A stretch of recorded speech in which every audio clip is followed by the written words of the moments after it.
أعوذ بالله من الشيطان الرجيم بسم الله الرحمن الرحيم.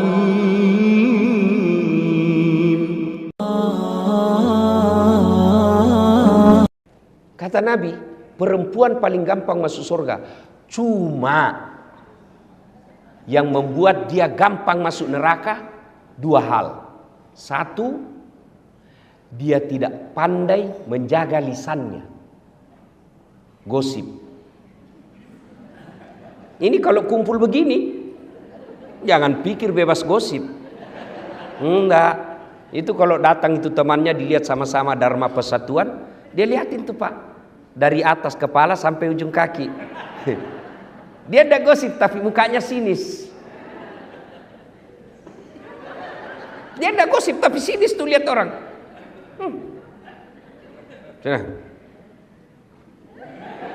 Kenapa? Kayak umbul-umbul. Iya toh Ibu? Maka perempuan kalau dia mampu menahan lisannya, sudah nonton jangan lupa like and share. Insya Allah gampang masuk surga. Tapi sayang seribu sayang, setan tahu rahasia ini. Maka dibuatnya gampang dia terprovokasi. Kau tahu katanya, oh iya. Padahal dia tidak tahu itu. Cepat sekali. Iya betul. Padahal dia tidak tahu. Suka ikut campur yang bukan urusannya. Nah biasanya kalau perempuan orang suka ikut campur, takdirnya semasa hidupnya seperti tauge. Ibu-ibu tahu tauge? Ibu tahu tauge? Coba lihat tauge, suka ikut campur kan? Iya toh? Gado-gado ada, pecel ada, soto Betawi ada. Apalagi tahu isi ada. Karena toge selalu ikut campur, maka Allah takdirkan tidak ada yang lurus, semua toge bengkok. Jadi kalau ada ibu-ibu pagi-pagi gosip, teriak saja, "Oi, toge nie." Ayuhibbu ahadukum, kata Allah, sukakah kamu memakan bangkai sesamamu manusia? Inilah penyebab utama putusnya persaudaraan. Gosip. Cerita kejelekan orang. Meskipun saya jelek, saya tetap marah ketika kau cerita saya jelek. Itulah sebabnya Allah melarang. Zaman dulu, zaman Pak Menteri sekolah, zaman Pak Menteri masih pegawai biasa di kantor ini, gosip masih lebih sulit daripada zaman sekarang. Kalau dulu mau gosip harus tatap muka di satu tempat. Sekarang satu di Jenek Berang Makassar, satu di Jawa Timur, satu di Riau, kumpul di grup Dharma Wanita Persatuan PUPR. Siapa yang dikosip? Temannya yang ada di Jambi. Nah, itu tidak perlu ketemu. Setan mempermudah. Dan kita gampang sekali mencet jari ketika berbicara keburukan orang. Itulah sebabnya Nabi sampaikan, beruntung orang yang terlalu sibuk mencari aib dirinya sehingga tidak punya waktu untuk mencari keburukan orang lain. Itulah pepatah dulu waktu kita sekolah mengatakan, semut seberang lautan tampak olehnya, sementara gajah di pelupuk matanya tak nampak. Ini yang banyak sekarang di media sosial. Apalagi jelang Pilpres kemarin. Oh Masya Allah. Orang mau jadi presiden, dia panen dosa. Maka ibu-ibu, saya cinta kalian karena Allah, hindari gosip. Hindari gibah. Tapi yang saya ceritakan benar, justru benarnya namanya gibah. Kalau salah namanya fitnah. Maka pelajaran pertama, Kalau mau merapatkan persaudaraan, hindari gosip. Perempuan kalau mampu menahan lisannya dari gosip, insya Allah gampang masuk surga. Yang kedua, kata Nabi, penyebab perempuan gampang masuk neraka karena dia tidak mampu mensyukuri kehadiran suaminya. Coba, berapa banyak nanti perempuan soleh secara ibadah mahdah kepada Allah, tapi terpaksa masuk neraka. Kenapa? Karena dia sudah bantah, suka melawan, suka menjajah suaminya.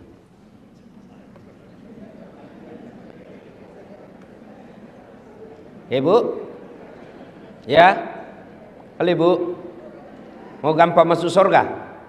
Mau ibu? Mau? Kata Nabi, minta ridha suami. Bagaimana cara minta ridha suami? Yang praktikum, yang langsung bisa dipraktekkan. Satu, kalau suami mau berangkat, jangan lupa usap dadanya, minta ridhanya. Saya agak belok sedikit dari halal bihalal, karena tiap tahun kita halal bihalal.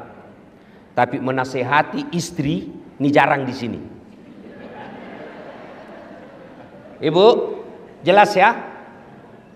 Mau dapat ridhanya suami, suamimu setiap mau pergi, jangan pernah dia tinggalkan rumah tanpa ibu antar sampai ke mobil. Itu real. Tapi kadangkala perempuan modern, suaminya pergi tanpa dilihat sama sekali. Itu awal ibu jauh dari ridha Allah. Antar, pegang tasnya, masuk ke mobil. Itu istri saya Pak Menteri. Meskipun Ibu Kartika juga demikian, ya. Meskipun saya selisih 26 tahun, Pak Menteri tadi bilang istri saya itu ustadz cerdas. Beliau kadang lebih menasihati saya. Memang istri begitu. Daripada ibu jaga HP suami, tapi kan kita tidak berkhianat. Ya, tidak berkhianat. Jadi gimana caranya? Istri saya kalau saya mau keluar, itu ransel saya dipikul. Ya, saya bilang karena ransel saya itu ya setiap kemana-mana agak berat, karena banyak barang elektronik di dalam untuk saya mengajar. Bawa. Lalu dia bilang, jangan. Nggak usah sayang, biar saya bawa. Kata istri saya, beratnya ransel ini tidak seberat beban Ustadz cari nafkah untuk kami.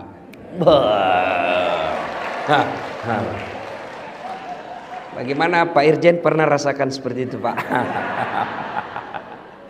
Coba kalau ibu setiap hari begitu, biar perempuan mana yang goda suami, dia tidak akan tergoda. Kenapa? Ada bidadari di rumahnya. Begitu saya naik mobil Bu, tidak pernah istri saya tutup mobil sebelum dia cium tangan saya. 3 kali. Sudah cukup tidak? Dicium lagi nih. Cium lagi ini, satu lagi. Ini lagi kiri. Ini agak lama.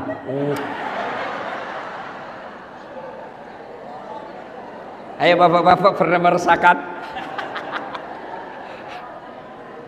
Ibu-ibu setiap mau pergi suami cium tangan.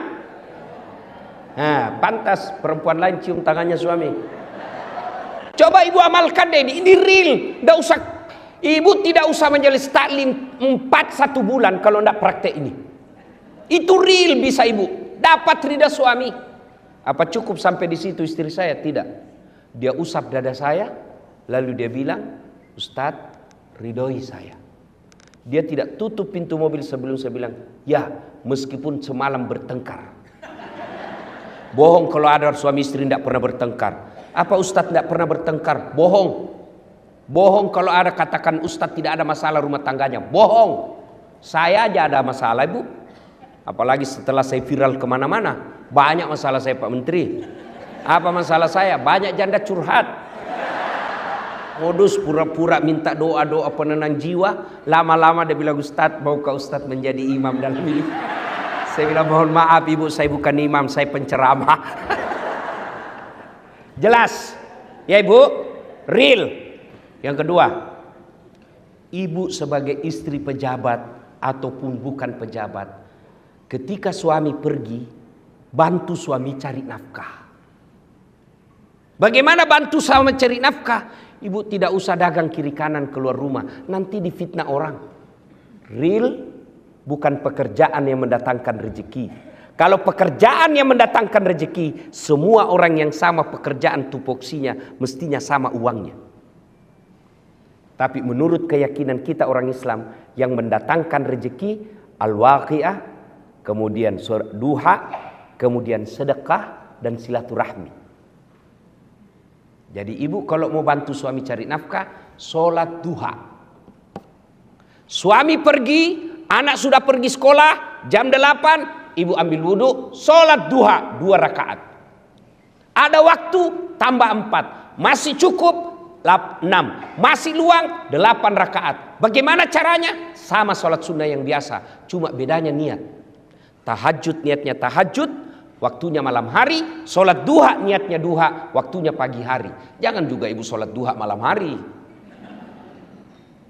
Saya sudah sholat duha Ustadz, tadi malam. Aduh, malam hari dia sholat duha. Sholat duha pagi hari. Sudah sholat duha, ibu minta doa. Ya Allah, Engkau yang ngatur rezeki suami saya di PUPR. Kalau rezekinya masih di atas langit, turunkan. Itu orang doa minta rezeki, Allah dipaksa loh bu. Kalau di atas langit, turunkan. Kalau dalam tanah, munculkan. Kalau masih sedikit, cukupkan. Kalau masih jauh, dekatkan. Itu doa minta rezeki. Dan yang paling penting, berkahkan. Sudah itu, ibu ambil HP. Telepon, bang, gimana kabar? Alhamdulillah baru tiba di kantor. Ya bang, jangan menghalalkan segala cara. Baru saja saya doakan dalam sholat duhaku. Insya Allah, Allah akan bukakan rezekimu. Salam sayang selalu dari istrimu di rumah. Itu langsung dikasih lihat itu semua temannya di kantor. Ini istri saya. Ibu pernah WhatsApp begitu? Real, cari ridha Allah, bantu suami cari nafkah, sholat duha. Kalau ini ibu lakukan, insya Allah suami tidak akan macam-macam. Cuma yang kadang-kala masuk WhatsApp, bang, jangan lupa singgah beli gas.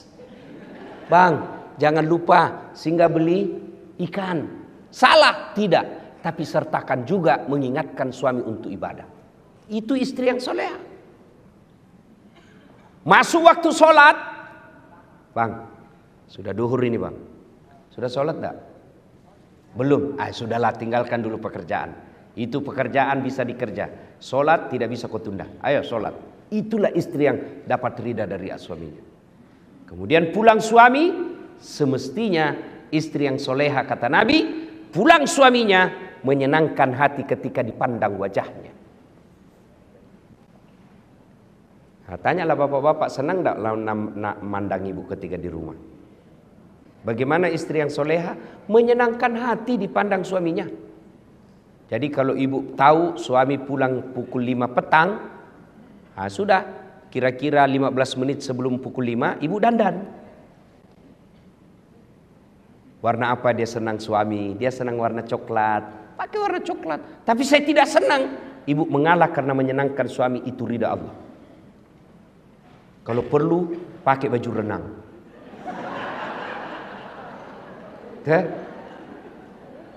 Alhamdulillah ibu-ibu saya lihat semua hari ini, Masya Allah, cantik semua. Tapi saya curiga hanya karena ada acara. Tapi begitu mau tidur dengan suami, daster. Ada pula itu bedak yang putih di sini penuh, baru dikasih timun. Ada handuk di kepala. Bagaimana suami tidak depresi? Aduh, setengah mati saya cari duit begini jodoh saya. Maka istri yang baik menyenangkan hati ketika dipandang wajahnya. Yang kedua kata Nabi, ketika suamimu ada di rumah, maka buat dia tenang dan betah di rumah. Mohon maaf Ibu ya, saya sengaja tema ini bahas karena ini acaranya Dharma Wanita Persatuan. Supaya ada bekas kita bawa pulang untuk ini Bu. Dunia sementara. Pak Basuki menteri sekarang, tinggal beberapa saat akan ditinggal. Tapi menjadi suami, menjadi istri, itu bisa sampai akhirat. Dan Ibu tahu makna dari doa fid dunya hasanah. Kebahagiaan di dunia, keselamatan di dunia menurut para ahli tafsir menafsirkan ayat ini yang disebut kebahagiaan di dunia punya istri yang soleha. Bapak bisa bayangkan bagaimana kalau istri kita intimidasi. Mana bisa kita tenang? Baru kita sampai 10 menit di telepon. Di mana kau? Di mana kau? Di kantor. Bohong. Coba lihat video call. Mana bisa kita tenang Pak? Saya yakin Ibu Menteri, Pak Menteri, Pak Basuki bisa hebat seperti sekarang karena punya istri Ibu Kartika. Mana bisa kita jago kalau diteror sama istri? Coba, saya mau ceramah di sini, 10 menit sebelum saya tampil, istri saya mamanya cek WhatsApp. Pulang kau cepat. Mana bisa lagi saya tenang? Kenapa kau suruh pulang? Anakmu kesetrum. Itulah tugas istri. Maka kalau mau punya penghasilan suamimu baik, buat hatinya tenang. Kenapa? Karena penghasilan suamimu akan kembali ke istri. Dan jangan buat suamimu memilih pilihan yang tidak bisa dipilih. Mana? Karena ada perempuan itu kadang ngomong, ibumu terus, ibumu terus. Pilih ibumu atau saya istrimu. Mana bisa kita pilih? Itu yang orang Bugis bilang, ajak musuri lakimu to sikuna. Jangan kau suruh suamimu gigit sikunya. Ayo, ibu gigit siku. Yang bisa saya kasih umroh 10 kali. Coba gigit itu sikumu. Mana bisa? Itulah yang disebut jangan posisikan suamimu pada pilihan yang tidak bisa dipilih. Pilih kok, mamamu atau saya istrimu. Itu pilihan beleng-beleng gitu. Ibu, kan ada itu biasa istri ngomong begitu. Bu, yang suka ngomong begini.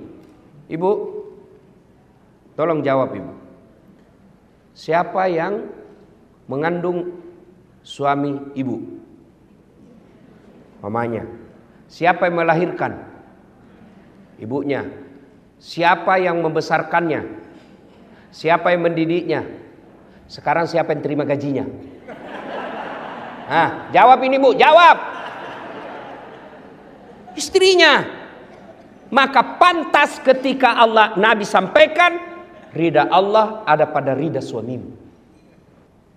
Maka istri yang soleha membuat suami betah di rumah. Itu real. Tidak usah baca kitab kiri kanan. Real itu. Itu kesimpulannya semua kitab. Ibu, sekali-kali pikir tuh, susahnya itu jadi suami. Di jalan macet. Di kantor dimarah-marahi Pak Dirjen. Dimaki-maki, memang kau goblok. Selalu siap salah Pak. Masuk warung kopi dikejar tagihan. Ya kan? Sampai di rumah dimaki-maki lagi sama istri. Memang kau goblok, kenapa kau tidak lawan? Mau dilawan dan dia dirjen. Sampai di masjid lagi dengar khotbah, neraka lagi dicerita, kau dibakar, dilipat, diguling. Mana enak jadi suami kita?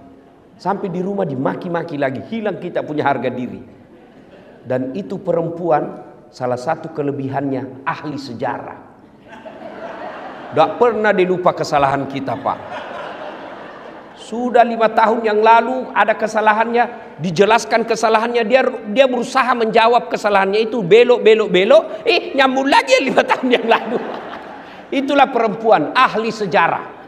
Maka istri saya berkata, karena kami perempuan ahli sejarah, tolong kau suami jangan bikin sejarah. Top.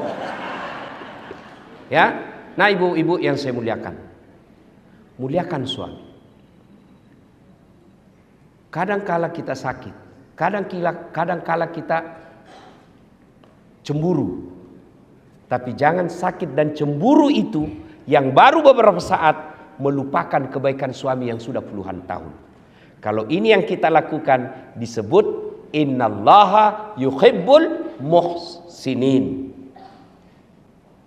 Allah mencintai orang-orang yang bukan saja memaafkan suaminya, tapi juga membalas dengan kebaikan. Itu esensi dari halal bihalal. Memaafkan, bukan sekedar memaafkan, tapi juga dia berbuat baik kepada orang yang menyakitinya. Ibu bapak saudara-saudara sekalian, suatu kali Nabi lagi duduk-duduk dalam masjid. Tiba-tiba Nabi bersabda, sebentar lagi akan muncul penghuni surga. Datang dan semua orang melihat, apa kelebihannya ini orang? Kalau dilihat dia masyarakat tidak terkenal, ibadahnya juga tidak istimewa. Lalu Abdullah penasaran, dia mau tahu apa amalnya ini sehingga Nabi jamin masuk surga. Maka dia datanglah ke rumahnya dan berkata, Assalamualaikum Tuan. Waalaikumsalam. Bolehkah saya menginap di rumahmu? Oke, nginap. Abdullah malam bangun sholat tahajud. Yang dijamin masuk surga yang punya rumah, dia cuma tidur. Pagi hari Abdullah bin Umar sholat duha, ini cuma duduk. Sore hari Abdullah tadarus, ini orang cuma lihat-lihatin. Hari 2, 3 begitu. Abdullah kemudian berkata dalam hati, sepertinya lebih banyak amalku dari ini orang. Dan dia berterus terang, Tuan, saya mau tahu apa keamalanmu sehingga Nabi jamin kau masuk surga. Dan itu 3 kali Nabi ucapkan. Kata dia, tidak ada, kau lihat amalmu lebih banyak dari saya. Kau sholat malam, saya tidur. Lalu Abdullah berkata, baiklah kalau begitu saya pamit pulang. Belum jauh dipanggil, Abdullah ta'al sini dulu. Apa gerangan? Ada yang saya lupa. Apa itu? Saya setiap malam sebelum saya tidur, saya berdoa kepada Allah, ya Allah, ampuni orang yang menyakitiku dan bersalah kepadaku hari ini, karena aku telah memaafkan mereka sebelum saya tidur. Lalu Abdullah berkata, Allahu Akbar, itulah yang membuatmu gampang masuk surga. Ternyata orang yang ibadahnya sederhana tapi tidak punya sifat pendendam jauh lebih gampang masuk surga. Orang yang banyak ibadahnya tapi dendam dia bawa sampai mati. Inilah makna halal bihalal, memaafkan. Nah sekarang bagaimana cara kalau sudah terlanjur? Kemarin Pilpres 01, 02, 03. Sekarang tidak ada lagi 01, 02, 03. Sekarang 00. Mari kita tinggalkan semua itu. Namanya pesta demokrasi, pasti ada kalah, pasti ada menang. Dan kalau menang, ya dia punya tanggung jawab menjalankan. Kalau dia kalah, kalau dia bersabar, dia dapat pahala sabar. Nah, sudah, bagaimana cara menyambungkan? Satu yang paling efektif menyambungkan silaturahmi, sedekah. Sedekah. Pak Menteri ada marahi staf. Nah, saya sudah kasih begini masih kau salah juga. Sudah ada topoksimu masih salah juga. Marah. Sudah marah Pak Menteri katakan, ya sudah, lain kali jangan begitu ya. Ini ada pembeli pulsa. Katanya anak buah, Pak, besok marah lagi deh Pak. Itulah hebatnya sedekah. Saya tanya ibu-ibu, senang suami pelit atau dermawan? Senang tetangga pelit atau dermawan? Senang tetangga pelit atau dermawan? Teman pelit atau dermawan? Tidak ada orang suka orang pelit. Bahkan orang pelit sekalipun tidak suka sama orang pelit. Iya toh ibu? Jangan ke rumahnya pelit, padahal dia juga pelit. Maka menyambungkan silaturahmi, sedekah. Tapi jangan salah paham, sedekah tidak selalu duit. Apa sedekahnya Kementerian PUPR? Bangun jembatan. Apa sedekahnya PUPR? Perbaiki irigasi. Itu sedekahnya. Kalau duit, berapa duit kita? Pasti korupsi kalau ada pegawai negeri banyak uangnya. Tapi sedekahnya kita adalah itu, PU, perumahan dan perumahan rakyat. Lakukan tugasmu, insya Allah meskipun pensiun, amal jalan. Saya bilang tadi sama Pak Menteri, saya dakwah, ayo sedekah. Orang hanya sedekah selelisan. Tapi kalau Pak Menteri, ayo bangun jembatan, langsung jadi amal jariah. Kalau saya belum tentu. Maka merugi orang yang punya jabatan dan kuasa tidak memanfaatkan jabatan kuasanya untuk sedekah akhirat. Kata Nabi, siapa yang mau dipanjangkan umurnya, dimurahkan rezekinya, dan tertolak dari bencana, maka hendaklah dia bersilaturahmi. Dan masjid itu bisa diselesaikan pekerjaannya hanya dengan modal silaturahmi dalam pekerjaan ustadz dan balai besar PUPR yang ada di Makassar. Itulah sedekahnya Bapak. Itu sedekah. Ya. Bukan sedekah selalu duit, karena duit kita tidak seberapa. Maka sedekahlah dengan pekerjaan.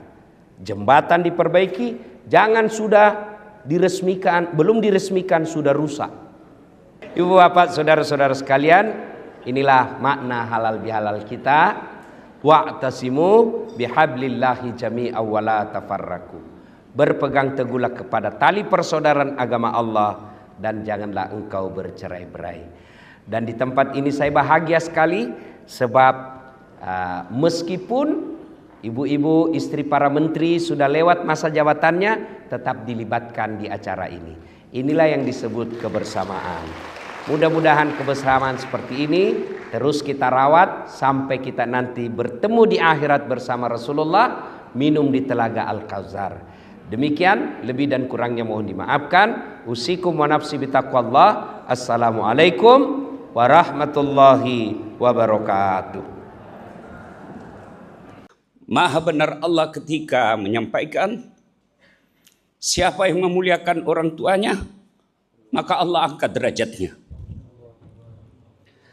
Sejak saya awal bangun masjid ini, saya berikhtiar. Mudah-mudahan suatu waktu guru saya yang saya banyak mencontoh materi-materi dakwahnya, Ustadz Abdul Somad, bisa hadir di tempat ini. Saya tahu susah sekali mengatur jadwalnya. Dengan izin Allah, Allah takdirkan saya sakit. Bisa operasi mata, dokter bilang istirahat 14 hari. Dalam istirahat itu tiba-tiba saya mendapat berita, guru kita akan datang safari di Sulawesi Selatan. Pak Rosi sampaikan, Ustadz bisakah disisipkan sedikit waktu beliau hadir di masjid saya? Ustadz Fahru Rosi sampaikan, justru Ustadz Abdul Samad sudah menelpon, akan membesuk Ustadz yang lagi sakit. Saya bilang, subhanallah. Tidak perlu lagi saya beli tiket. Allah kirim guru saya datang ke tempat ini. Bukan karena saya hebat, tapi karena saya memuliakan ibu saya. Adik-adik sekalian yang mau cari muka sama manusia. Adik-adikku para polisi, tidak usah kau cari muka sama Kapolres, capek. Lebih baik muliakan ibu bapakmu, biar Allah yang muliakan hidupmu. Mudah-mudahan kehadiran kita, adik-adik yang pernah menyakiti hati orang tuanya, pulang kalian dari sini, minta maaf. Ibu-ibu yang ada di luar yang pernah menyakiti ibu, bapak, dan mertuanya, pulang dari sini, minta maaf. Supaya kita masuk bulan Zulhijjah, Allah memuliakan hidup kita. Terima kasih pada Tuan Guru yang hadir di tempat ini. Teristimewanya guru saya Abdul Somad. Saya ini bukan alumni pesantren. Sejak saya lihat ceramah beliau, saya beli HP Samsung. Saya bilang sama pegawai saya, download kok semua ceramah-ceramahnya, kasih saya belajar dari situ. Karena kalau beliau yang sampaikan, pasti sudah baca kitab. Jadi saya tidak perlu lagi belajar kitab. Tidak perlu lagi saya beli buku. Cukup saya nonton ceramahnya, saya sampaikan dengan khas gaya Bugis Makassar, Dasat Latif. Kita bahagia hari ini ada khas ceramah dari Dasat Latif, orang Bugis Makassar, dan ada orang Melayu, Ustadz Abdul Somad. Cuma bedanya dengan saya, kalau beliau takut sama istrinya, kalau saya tidak takut sama istri, cuma istri saya lebih berani dari saya. Demikian, mudah-mudahan ada manfaat. Selamat datang. Mudah-mudahan tuan-tuan guru kita Allah lindungi. Dengar kok juga ini baik-baik ya. Dengar ini semua. Muliakan gurumu. Tahu enggak? Kalau wali kota, gubernur, menteri, presiden belum mati sudah berdemo orang yang mau ganti. Coba kok mau habis masa jabatannya wali kota, ributnya orang mau ganti. Iya toh? Tapi kalau gurumu wafat, 100 tahun belum tentu ada gantinya. Maka muliakan gurumu. Siapa yang jaga moral di Makassar? Para guru-guru kalian. Mubalik-mubalik kalian. Dan tidak pernah dia tipu kamu. Dia tidak pernah makan APBN. Dia tidak pernah bikin surat palsu. Dia hanya punya kepentingan anak-anak orang Islam bisa selamat moralnya, gampang cari kerja. Kalau pejabat kau harap kau cium tangannya, baru 10 menit yang lalu dia tanda tangan korupsi. Muliakan gurumu. Coba, baru-baru bukti paling real Allah tampilkan kamu. Orang jauh-jauh datang mau buka tempat maksiat di sini. Saya tidak perlu demo, cukup saya bikin di IG. Stadion bola kita tunggu, THM yang datang. Kapan ini ketemunya aspirasi masyarakat dengan pemerintah? Makanya follow para guru kalian. Selebriti jutaan followernya. Ketua Majelis Ulama 1.300. Jago ketawa ke serius kini. Sampaikan kepada saudara-saudaramu, ikuti ulamamu. Insya Allah dia akan ajarkan kamu ke jalan kebaikan. Terima kasih. Bahagia yang luar biasa kehadiran guru-guru kita. Mudah-mudahan Allah berkahi acara ini. Usikum wa nafsi bitaqwallah. Fastabiqul khairat. Assalamualaikum warahmatullahi wabarakatuh.